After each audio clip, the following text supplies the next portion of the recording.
श्री स्वामी समर्थ श्री महालक्ष्मी अष्टकम्। श्री गणेशाय नमः।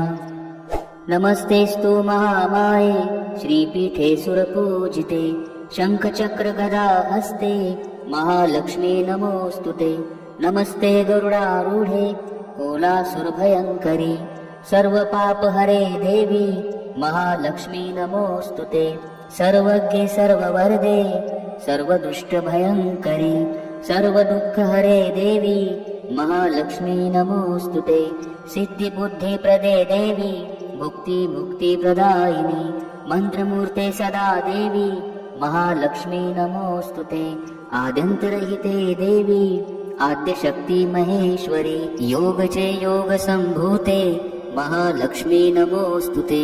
स्थूल सूक्ष्म महारौद्रे महाशक्ति महोदरे महापापहरे देवी महालक्ष्मी नमोस्तुते।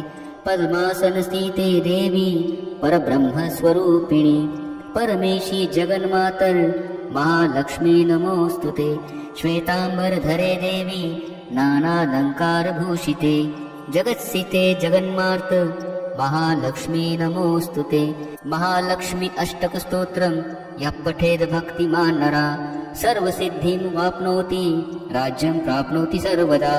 एककाले पठे नित्यं महापापविनाशनं द्विकालं यः पठे नित्यं धनधान्यसमन्वितः त्रिकालयः पठे नित्यं महाशत्रुविनाशनं महालक्ष्मीर्भवे नित्यं प्रसन्नवरदा शुभा। इति इन्द्रकृत श्री महालक्ष्मी अष्टकस्तोत्रं सम्पूर्णम्।